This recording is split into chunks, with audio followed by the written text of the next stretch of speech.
우리 옆에 계신 분들과 한번 인사 나누겠습니다. 잘 오셨습니다. 보고 싶었습니다. 한번 인사할까요? 이번에는 이렇게 한번 인사해 보면 좋겠습니다.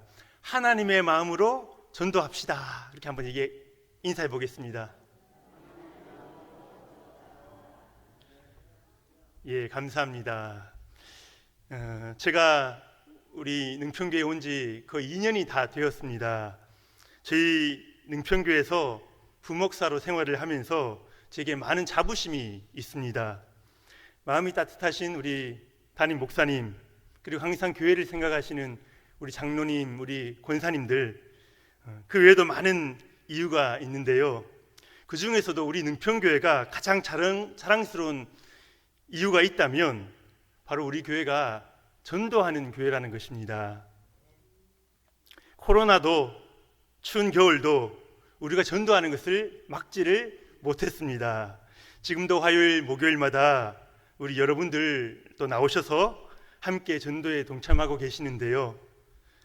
제 친구 목사님들이 제게 한 번씩 물어볼 때가 있습니다. 코로나를 겪으면서 교회가 힘들지 않았느냐? 교회들이 다들 힘들거든요. 그러면 제가 대답을 합니다. 우리 교회는 코로나 이후에 예배 출석하시는 분들이 더 많이 늘었어. 쉬지 않고 전도를 했더니 하나님께서 새로운 식구들을 보내주셔서 그렇게 나눌 수가 있습니다. 감사하지요. 우리 성도님들도 자부심을 가져도 좋을 것 같습니다. 우리는 지금 코로나 중에서도 부흥하고 있는 교회를 다니고 있는 것입니다. 힘든 상황 가운데서도 우리가 전도에 힘쓰는 모습을 하나님께서 다 보고 계신 줄 믿습니다. 이 전도의 사역이 우리의 임무인 줄 알고 다 함께 감당해 나가시는 우리 성도님들 되시기를 축복합니다. 오늘 본문은 우리가 잘 아는 내용입니다.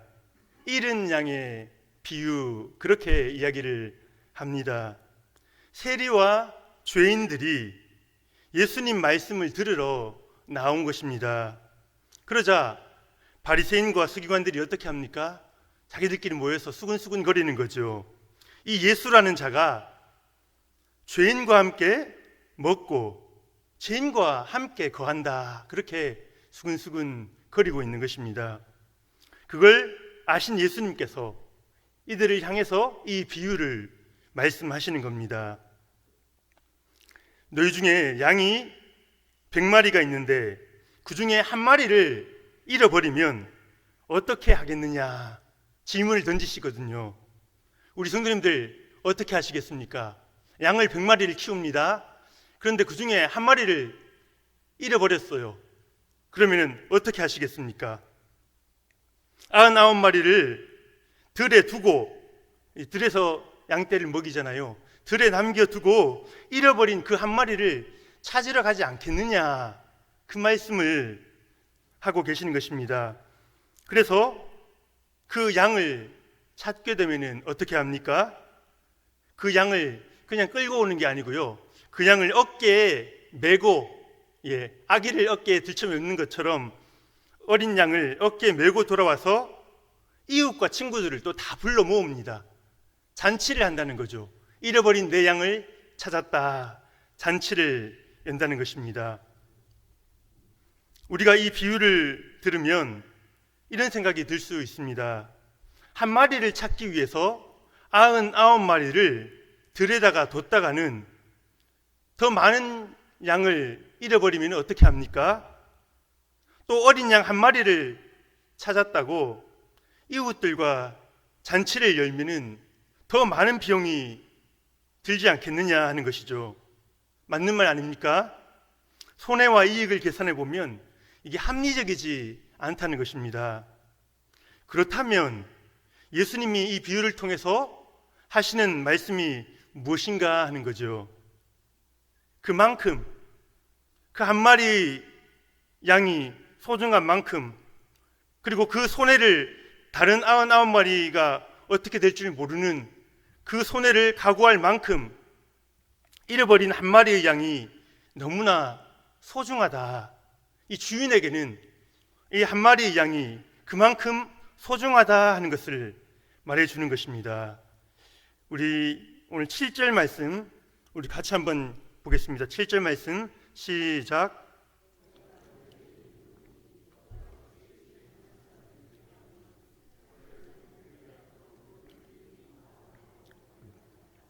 기뻐하는 것보다 더하리라. 아멘. 예. 그래서 이 본문의 핵심을 짧게 말한다면요, 잃어버린 영혼에 대한 하나님의 불타는 마음입니다. 그렇게 말하면 될 것 같아요. 우리 한번 따라서 해볼까요? 잃어버린 영혼에 대한 하나님의 불타는 마음. 예, 이 비유가 지금 그것을 보여주고 있는 것입니다. 99마리를 들에 버려두고 그것이 귀중하지 않다는 게 아니죠. 잃어버린 한 마리를 찾아서 이리저리 헤매는데요, 그 한 마리에 대한, 잃어버린 한 마리에 대한 생각밖에 지금 없는 것입니다. 이것이 믿지 않는 영혼들, 주님을 알지 못하고 살아가는 자들을 향한 하나님의 마음이라는 것입니다. 이 비유에서 남아있는 99마리의 양은 찬밥 신세가 된 것 같은데요, 회개할 것이 없는 의인 99은 뭔가 내 것을 빼앗긴 것처럼 무시당한 기분이 들 수도 있습니다. 하지만 결코 그런 내용이 아니죠. 이것은 반대로 해서 역설적으로 강조하고 있는 용법입니다. 그만큼 한 마리가, 잃어버린 양 한 마리가 주인에게 너무나 귀하다는 것을 보여주고 있는 것입니다. 한 영혼에 대한 하나님의 불타는 마음, 그것을 보여주는 것이죠. 그런데 문제는 무엇입니까? 우리에게 그 주인의 마음, 그 목자의 마음이 있으면 좋을 텐데 우리에게 그런 마음이 없다는 거예요. 우리는 믿지 않는 친구를 볼 때에 아무런 생각이 들지가 않는 겁니다. 그 영혼에 대해 정말로 안타까워하는 그 마음이 없는 거죠. 그러니 전도해야 되겠다는 마음이 생기지가 않습니다. 우리는 양을 한 마리 잃어버리고는 아직 99마리가 있으니까 괜찮다, 아직 나에게는 충분하다, 그렇게 생각하는 것입니다. 그깟 한 마리쯤은 없어도 괜찮다는 거죠. 도대체 우리와 하나님의 생각은 왜 이렇게 다른 것입니까? 왜 우리에게 믿지 않는 친구들에 대한 그 간절한 마음이 없을까? 제가 그것을 한번 생각해 보았습니다. 한참을 고민하다 보니 답이 나왔습니다. 우리가 그 복음의 가치를 잊고 있었다는 거죠. 복음이 무엇입니까? 예수 그리스도께서 우리를 위해서 이루신 그 놀라운 일, 그 예수님의 십자가 사건, 그것이 복음 아닙니까? 제가 복음을 한번 짧게 정리를 해보려고 합니다. 우리 성도님들께서도 전도하실 때에 그냥 교회에 오라, 교회 한번 와봐라, 좋다, 그렇게 전도하셔도 되지만 한 이 정도는 이야기를 할 수 있으면 좋을 것 같습니다. 이것이 기독교의 핵심이기 때문이죠. 세 가지로 나누어 보는데요. 첫 번째, 하나님께서 태초에 천지를 창조하시고 우리 인간을 지으셨다는 겁니다. 그렇다면 세상 모든 사람들의 주인은 누구이십니까? 하나님이십니다. 인간이 하나님께 순종할 때에는 우리가 참 행복을 누리며 살았죠. 근데 이제 두 번째입니다. 두 번째, 인간이 자신을 높이고자 하는 그 마음 때문에 하나님께 불순종하고 마는 것입니다. 이것이 죄지요. 아담과 하와가 하나님의 명령을 어기고 이 선악과를 따먹고 만 것입니다. 그래서 아담 이후의 모든 인류는 죄인으로 태어난다. 이제 모든 인간은 하나님께 순종하기보다 자기 욕심을 위하여 살아간다. 어느 한 사람도 예외가 없다는 것입니다. 하나님께서 죄인에게 질병과 죽음이라는 벌을 내리셨습니다. 모든 인간은 죽게 되고요, 또 영원한 지옥의 형벌에 빠지게 된 것이죠. 그래서 마지막 세 번째 무엇입니까? 하나님께서 그 아들을 우리에게 보내주셨다 하는 것입니다. 자신이 지은 그 인간의 어려움을 바라보시며 하나님께서 마음이 아프신 거죠. 하나님께서는 인간이 지옥의 형벌을 받고 있는 그것을 도저히 보고만 계실 수가 없는 것입니다. 그래서 자신이 지은 그 인간의 고통 가운데에 안타까워서 눈물을 흘리며 마음 아파하셨던 것이죠. 그래서 어떡할지 고민하고 또 고민하시다가 결정하신 게 무엇입니까? 결국 하나님이 택하신 길이 무엇입니까? 자신의 아들 예수 그리스도를 이 세상에 보내어 우리 인간을 위해서 대신 죽게 하신다는 것입니다. 자기 아들을 희생하여 우리를 살려주시는 거죠. 로마서 5장 8절에서 이렇게 말씀합니다. 우리가 아직 죄인 되었을 때에 그리스도께서 우리를 위하여 죽으심으로 하나님께서 우리에 대한 자기의 사랑을 확증하셨느니라. 이것이 잃어버린 영혼을 향한 하나님 아버지의 간절한 마음인 것입니다. 예수 그리스도를 믿는 자는 구원을 받게 됩니다. 하지만 거부하는 자에게는 여전히 형벌이 기다리고 있지요. 이것이 우리가 믿고 있는 내용 아닙니까? 인간이 만든 이야기가 아니라 하나님께서 계시해 주신 구원의 방법인 것입니다. 우리는 이 복음을 설명하면서 이웃들에게 예수님을 소개해야 하는 것이죠. 이 복음이 우리에게 말해주는 명확한 포인트가 있는데요, 우리가 구원을 얻기 위해서 엄청난 대가가 지불되었다 하는 것입니다. 하나님이신 예수님이 이 땅에 오셔서 십자가를 지시고 돌아가신 것이죠. 그것은 무엇을 말해줍니까? 하나님 보시기에 우리들의 영혼이, 우리 옆에 계신 성도님들의 영혼이 그만큼 귀하다는 것입니다. 독생자 예수 그리스도를 죽게 내어놓을 만큼 우리의 영혼이 귀하다는 거죠. 믿으시지요? 우리가 하나님 앞에 그만큼 귀한 존재인 것입니다.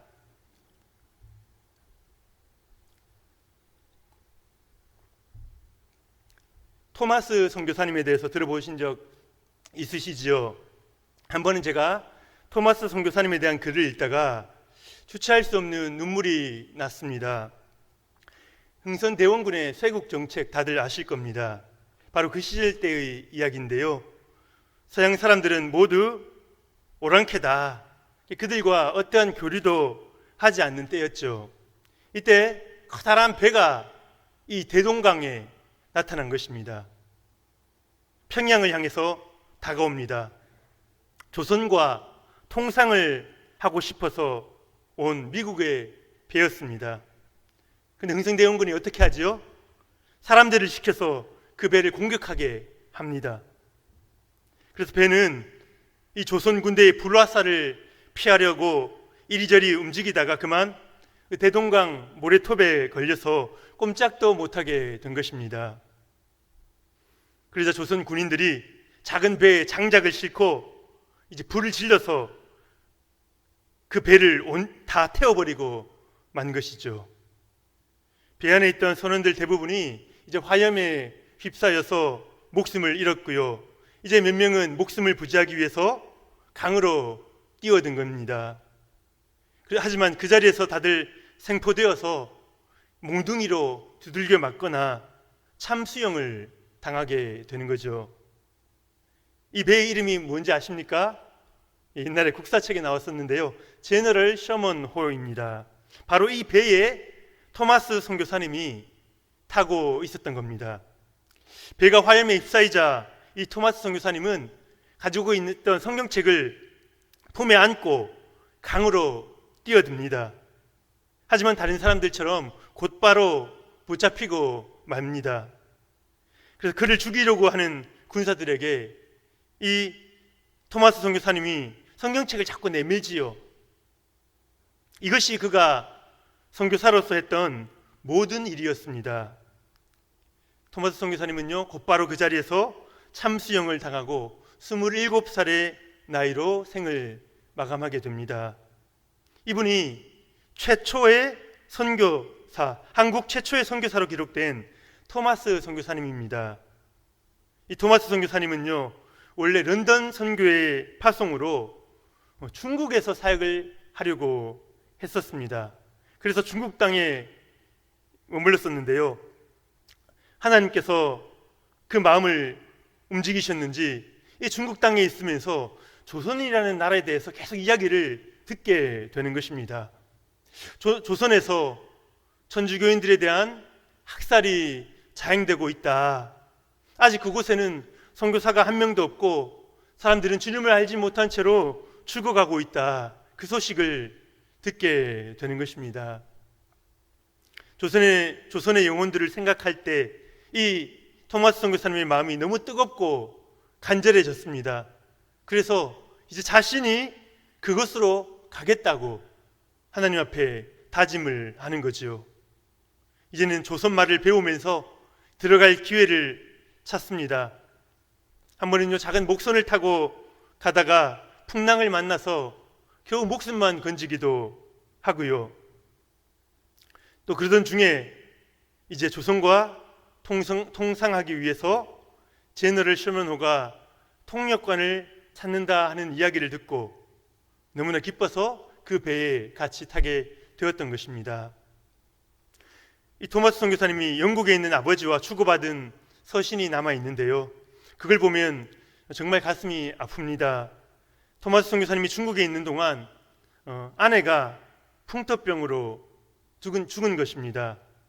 그래서 그 소식을 들은 아버지와 영국에 있는 그 교인들이 너무나 마음이 아파서 울면서 기도했습니다. 그리고 중단하고 이제 토마스 선교사님이 영국으로 돌아오도록 그렇게 이야기를 한 것입니다. 그런데 얼마 후 보낸 토마스 선교사님의 편지에는 이렇게 적혀 있었다고 합니다. 아주 잔인하고 사악한 대학살이 최근 조선에서 일어났습니다. 그럼에도 누군가가 조선에 들어가 선교의 문을 열어야 합니다. 그래서 저는 제가 조선에 들어가기로 결정하였습니다. 1866년 8월 1일자 편지입니다. 그리고 그 후의 이야기는 무엇입니까? 제가 처음에 말씀드렸던 대로이죠. 성경책 한 권을 건네주고 그 자리에서 순교했던 것입니다. 우리에게 온 이 복음은 이처럼 큰 대가를 치르고 온 것입니다. 우리의 영혼을 간절히 사모하는 누군가가 있었기에 오늘 우리에게 복음이 전해진 것이죠. 우리가 절대 이것을 잊어버려서는 안 됩니다. 우리가 이것을 잊어버리는 날, 우리는 우리를 위해서 목숨을 내어버린 그 많은 분들 앞에서 우리가 고개를 들 수 없을 것입니다. 그들이 언젠가 천국에서 우리에게 질문할 것입니다. 당신의 영혼을 사모하는 그 간절함 때문에 나의 삶을 희생하고 나의 가족을 희생하였습니다. 당신은 죽어가고 있는 영혼들을 위해서 무엇을 하셨습니까? 저와 여러분이 그 질문 앞에 부끄럽지 않기를 바랍니다. 토마스 선교사님 이야기가 여기서 끝이 아닌데요, 토마스 선교사님이 참수를 당하실 때 그 자리에 함께 있던 한 병사가 있었습니다. 그 병사가 이 성경책을 자꾸 내미니까 뭔가 의미가 있는 것 싶어가지고 집으로 가지고 갔습니다. 그런데 이 성경책 알 수는 없고 이 성경책의 종이가 얇고 양이 많으니까 그걸 벽지 대용으로 집에 발랐던 것입니다. 그런데 한 날 우연하게 집에 누워 있다가 이 벽지를 보게 되었는데요, 그 성경책에 적혀 있는 글자를 읽다가 그 이야기에 관심을 가지게 되는 것입니다. 그래서 이 사람이 결국은 믿음을 가지게 되는데요. 한국 초대교회에서 큰 역할을 했던 박춘권이라는 사람입니다. 이름까지 다 기록이 되어 있습니다. 영수라고 해서 요즘으로 따지면 장로님까지 되신 분입니다. 이것이 지어낸 이야기가 아니고요. 하나님께서 조선에 대한 이 토마스 선교사님의 그 간절한 마음을 기억하시고 이렇게 역사해 주셨던 겁니다. 그래서 이 토마스 선교사님이 한국의 공식적인 1호 선교사로 기록이 된 것이죠. 다른 선교사님의 이름을 다 기억하지 못한다 하더라도 이 토마스 선교사님의 이름을 꼭 기억하시기를 바랍니다. 그리고 만약에 영국을 방문할 기회가 있다면 이 토마스 선교사님 기념 교회가 있거든요. 지금도 그 성도님들 얼마 전에 제가 영상을 보았는데요. 한국 땅을 위해서 기도하고 있는 모습을 보여주었습니다. 요즘 한국교회 성도님들이 저와 여러분들이 많이 나약해진 건 아닌가 그런 생각을 해봅니다.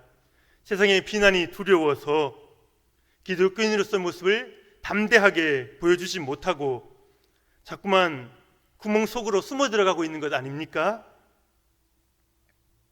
전도에서도 마찬가지죠. 우리가 전도할 때에 사람들이 어떻게 한 번만에 순수하게 그냥 받아만 주겠습니까? 때로는 우리를 무시하겠죠. 이상한 사람으로 취급할 수도 있을 겁니다. 친구와의 관계가 또 전도하려다 보면 잠시 서먹해질 수도 있을 거예요. 하지만 그 복음의 가치를 깨달은 사람은 영혼을 향한 그 마음 하나로 이 복음 증거의 사명을 감당해내는 것이죠. 우리는 친구의 영혼을 얻기 위하여 욕먹을 각오를 하셔야 합니다. 그 친구가 하나님 앞에 돌아오게 될 때에 여러분들에게 얼마나 감사하겠습니까? 반대로 여러분이 두려워서 친한 친구에게도 복음을 전하지 못했다고 합시다. 그러면 그 사람이 나중에 그 심판대 앞에서 여러분에게 내뱉을 그 불평을 어떻게 감당하시겠습니까?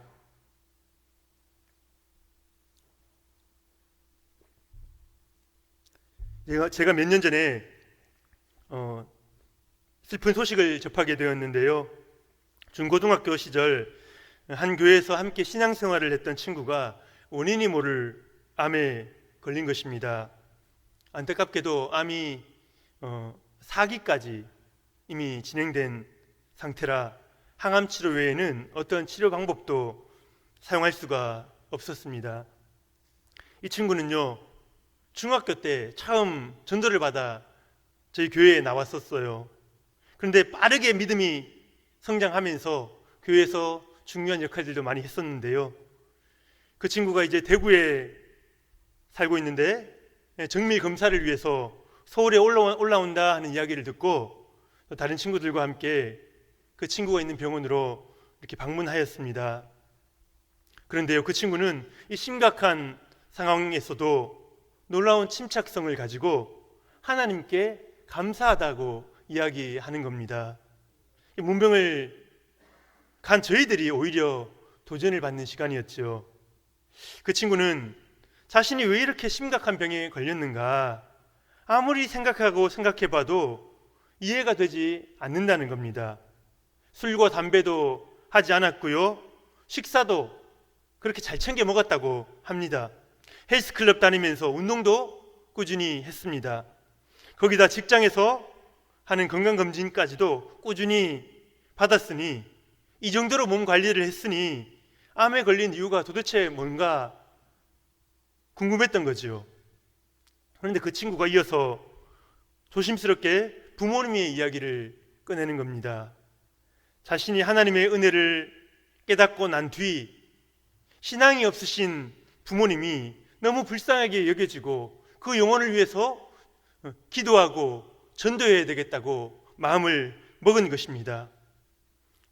근데 그것이 쉽게 안 되거든요. 한 번은 울면서 기도를 드리는데 부모님이 몸이 아프시는 일이 생기더라도 예수님을 믿게 되면 얼마나 좋을까, 그렇게 생각을 했답니다. 그러다가 잠시 후 생각이 바뀐 거죠. 부모님이 아니라 차라리 내가 몸이 아프더라도 부모님이 예수님을 믿게 되신다면 얼마나 좋을까, 그렇게 기도를 드렸다고 합니다. 그것이 기억난다고 하거든요. 그러면서 그 친구가 하는 말이, 이제 하나님께서 그 기도를 들으신 것 같다, 그렇게 이야기를 하는 겁니다. 자신이 암에 걸린 이후에 할머니와 부모님 그리고 남동생까지 온 가족이 교회에 출석하기 시작했다는 것입니다. 자신의 병을 통해서 가족들이 신앙이 오히려 지금 자라고 있다면서 그 친구가 감사를 드렸습니다. 저는 그 친구의 이야기를 들으면서 마치 심장이 얼어붙는 것 같은 그런 느낌을 받았습니다. 이 토마스 선교사님의 그 영혼 사랑 열정보다 결코 뒤지지 않는 그 마음을 그 친구에서 보았기 때문이죠. 우리 성도님들은 하나님 앞에서 이런 기도를 드려본 적이 있으십니까? 부모님을 살려달라고 눈물 흘리면서 매달려 본 적 있으십니까? 내가 혹 구원받지 못한다 할지라도 우리 부모님만큼은 구원해 달라고, 내 동생만큼은 하나님 붙잡아 달라고 기도해 보신 적이 있으십니까? 복음의 대가는요, 결코 가볍지 않습니다. 혹시 하나님께서 여러분의 이러한 기도와 간구를 기다리고 계시는 것은 아닐까요? 친구의 이야기를 마무리하자면 그 친구는 기적적으로 그 암세포가 완전히 치료가 되었습니다. 물론 몸이 예전 같지는 않지만 다시 암세포가 사라지고 회사에도 복귀하였습니다. 그 친구가 새로 얻은 별명이 살아있는 하나님의 기적, 친구들이 그렇게 부릅니다. 여러분들이 그 친구의 뒷이야기가 궁금하실까 봐 이렇게 전해드립니다. 복음의 대가가 결코 가볍지 않다. 그만큼 영혼이 존귀하다. 한 영혼이 얼마나 존귀한지 이 사실을 결코 잊지 마시고요. 언제 어디서나 한 명의 전도자의 사명을 가지고 살아가실 수 있는 우리 모든 성도님들 되실 수 있기를 예수님의 이름으로 축복합니다.